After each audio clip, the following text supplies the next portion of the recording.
ಇವತ್ತು ನಾನು new year celebrate ಮಾಡ್ತಾ ಇದ್ದೀನಿ. ಯಾಕೆ ಅಂದರೆ ನಮ್ಮೊಂದಿಗೆ ಕಿಚ್ಚ ಸುದೀಪ್ ಅವರಿದ್ದಾರೆ. ಎಂಥ ಐಕಾನಿಕ್ ಆ್ಯಕ್ಟರು, ಎಂಥ music movie magician, and then also he is such a superstar of entire India. I'm so happy that we are here with him today. I'm in fact nervous so much I'm forgetting my words today because of his presence. Definitely it's not easy to speak in front of such a huge star. We have to recollect and collect all our guts to say something actually. So first of all, I'm extremely thankful for all the media and everybody who's gathered here to support us. And what I would like to say regarding my music is just like that, I used to sing at home, but I'm not a trained singer. But as usual, sometimes any kind of Kannada music, Rajkumardu, ಅವ್ರದ್ದು ಎಲ್ಲ ಹಾಡ್ತಾ ಇರ್ತಿದ್ದೆ. ಮಾಡ್ತಾ ಇರೋದ್ರಿಂದ ಅದು ಏನಾಗಿದೆ ಅಂತಂದರೆ ನನಗೆ ಹಾಡಬೇಕು ಅಂತ ಅಂದ್ಬಿಟ್ಟು ಅನಿಸ್ತು.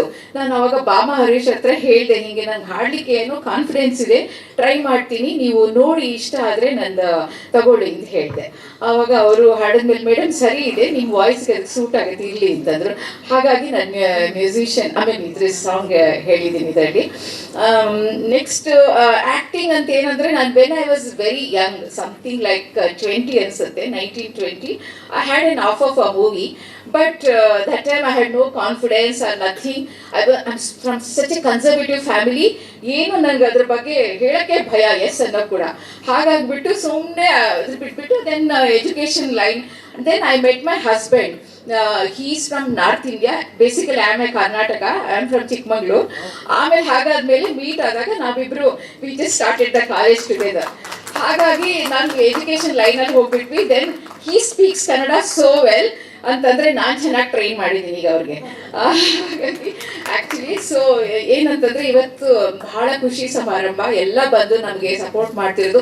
ಮತ್ತು ಜೊತೆಯಲ್ಲಿ ಇವತ್ತು ಎಷ್ಟಂದರೆ ನನಗೆ ಹೇಳೋಕ್ಕಾಗ್ತಿಲ್ಲ, ಕಿಚ್ಚ ಸುದೀಪ್ ಅವರಿದ್ದಾರೆ, ಎಂಥ ಸೂಪರ್ ಸ್ಟಾರ್ ಅಭಿನಯ ಚಕ್ರವರ್ತಿ ಅವ್ರು ಬಂದು ನಮ್ಮ ಅಕೇಶನ್ಗೆ ಇಷ್ಟು ಬ್ಯುಸಿ ಸ್ಕೆಡ್ಯೂಲಲ್ಲಿ ಮ್ಯಾಕ್ಸ್ ಮೂವಿ ರಿಲೀಸ್ ಆಗಿದೆ. ನೋಡಿದ್ದೀರ ಅವ್ರ ಆ್ಯಟಿಟ್ಯೂಡ್, ಸ್ಟೈಲ್ ಎಲ್ಲ ಹೇಗಿತ್ತು ಅದರಲ್ಲಿ, ಎಷ್ಟು ಸಿಂಪಲ್ ಆಗಿ ಬಟ್ ವೆರಿ ಅಟ್ರಾಕ್ಟಿವ್ ಹೇಗೆ ಮಾಡಿದ್ದಾರೆ ಅಂದ್ಬಿಟ್ಟು ಅಂಥವ್ರ ಜೊತೆ ಬಂದು ನಾವಿಲ್ಲಿ ಎದುರು ನಿಂತ್ಕೊಂಡು ನೋಡ್ತಿದ್ದೀವಿ ಅನ್ನೋದು ಒಂದು ಭಾರಿ ಖುಷಿ. ನಾನು ಅದನ್ನು ಮತ್ತೆ ಹೇಳಿಕ್ಕೆ ಇಷ್ಟಪಡ್ತೀನಿ. Thank you so much Sudeep ಅವರು. Thank you. ನೀವು ಹೇಳ್ತೀರಲ್ವ ಅದು ಆ್ಯಕ್ಚುಲಿ ಹೇಗಾಯ್ತು ಅಂದರೆ, ಇವ್ರು ನನ್ನ friend, she is my young friend actually. So ಏನಾಯಿತು ಅಂದರೆ ನಾವು ಹಾಗೆ ತುಂಬ ವರ್ಷದಿಂದ ಜೊತೆಲಿ ಮೀಟ್ ಮಾಡ್ತಾ ಇದ್ವಿ. ಆಮೇಲೆ ಇವರು ಒಂದು ಮೂವಿ ಪ್ರೊಡ್ಯೂಸ್ ಮಾಡಬೇಕು ಹೀಗೆ ಅಂತ ಅಂದರು, ಮೇಡಮ್ ಮಾಡೋಣ ಅಂತ. ಆಮೇಲೆ ಇದು ತಾಯವ್ವ ಅಂತಿದೆ, ನಿಮಗೆ ರೋಲ್ ಸೂಟ್ ಆಗುತ್ತೆ ಮಾಡಿ ಅಂತ ಅಂದರು. ನಾನು ಓಕೆ, ಇವರು ಡೌಟ್ಫುಲ್ ಆಗಿದ್ರು, ಅವ್ರು ಮಾಡೇ ಇಲ್ವಲ್ಲ ಹೇಗೆ ಏನು ಅಂತ. ಲುಕ್ ಟೆಸ್ಟ್ ಮಾಡೋಣ ಬನ್ನಿ ಅಂದರು. ಲುಕ್ ಟೆಸ್ಟ್ ಮಾಡಿದಾಗ ಅಲ್ಲಿ ಹಾಕಿದ್ರಲ್ಲ, ಅದು ಫಸ್ಟ್ ಡೇ ಲುಕ್ ಟೆಸ್ಟ್ ಮಾಡಿದಾಗ ನಾನೆಲ್ಲ ಇಮೋಷನ್ಸ್ ಎಲ್ಲ ಕೊಟ್ಟೆ. ಮತ್ತು I am not very camera conscious. ಹಾಗಾಗಿಬಿಟ್ಟು ಇವತ್ತು ಸ್ವಲ್ಪ ಕಾನ್ಷಿಯಸ್ ಆಗಿದ್ದೀನಿ, ಯಾಕೆಂದರೆ ಕಿಚ್ಚ ಸುದೀಪ್ ಅವ್ರು ಎದುರಿಗಿದ್ದಾರೆ, ಸಿಕ್ಕಾಪಟ್ಟ ಭಯ ಆಗ್ತಾ ಇದೆ. ಆಮೇಲೆ ಸರಿ ಅಂದ್ಬಿಟ್ಟು ಕ್ಯಾಮ್ರಾ ಕಾನ್ಷಿಯಸ್ ಇಲ್ಲ, ಆ್ಯಕ್ಟ್ ಮಾಡ್ತೀನಿ ಅಂತ ಹೇಳಿದಾಗ ಅವರು ಮಾಡಿ ನಿಮಗೆ ಅಂತ ತುಂಬ ಇವರಿಬ್ಬರು ಸೇರಿ ಸಿಕ್ಕಾಪಟ್ಟೆ ಕಾನ್ಫಿಡೆನ್ಸ್ ಕೊಟ್ಟರು. ಹಾಗಾಗಿ ಮೂವಿ ತಾಯಮ್ಮ ಮೂವಿ ಬಂತು. ಮತ್ತು ಹಾಗೆ ಇಲ್ಲಿ ಬಂದಿರುವಂಥ ಎಲ್ಲ ಮಾಧ್ಯಮ ಮಿತ್ರರಿಗೂ ತುಂಬ ಹೃದಯದ ಸ್ವಾಗತ. ಮತ್ತು ಇಲ್ಲಿ ಸಂಗೀತ ನಿರ್ದೇಶಕರಾದಂಥ ಆರ್ಯನ್ ಸರ್ ಅವರು ನಮ್ಮ ಚಿತ್ರಕ್ಕೆ ಅನುಗುಣವಾಗಿ ಸಂಗೀತವನ್ನು ನಿರ್ದೇಶಿಸಿದ್ದಾರೆ.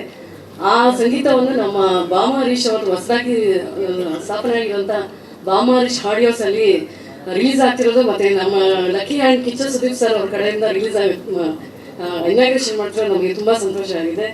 ಇದೇ ರೀತಿ ನಮ್ಮ ತಾಯಿಯ ಚಿತ್ರತಂಡದ ಮೇಲೆ ನಿಮ್ಮೆಲ್ಲರ ಪ್ರೋತ್ಸಾಹ, ಮಾಧ್ಯಮತ್ರ ನಿಮ್ಮೆಲ್ಲರ ಪ್ರೋತ್ಸಾಹ ನಮ್ಮ ಸದಾ ಯಾವಾಗಲೂ. ಕರ್ನಾಟಕ ನಂದಿ ಅವಾರ್ಡ್ಸ್ನ ಸಂಸ್ಥಾಪಕರಲ್ಲಿ ನೀವು ಕೂಡ ಒಬ್ಬರು. ಸ್ವಾದಿಷ್ಟತೆಯ ಸ್ವಾದ, ತಾಜಾತನದ ಆಹ್ಲಾದ, ಉತ್ತಮ ಆರೋಗ್ಯ ಮತ್ತು ಹೆಚ್ಚಿನ ರೋಗ ನಿರೋಧಕ ಶಕ್ತಿಯ ವೃದ್ಧಿಗೆ ಈಗ ನಿಮಗೆ ಸಿಗುತ್ತಿದೆ ಉತ್ತಮ ಗುಣಮಟ್ಟದ ಪೌಷ್ಟಿಕಾಂಶ. Shri Vaidik millet health mix, ಇದು ಸಿರಿಧಾನ್ಯಗಳ ಸಂಪತ್ತು.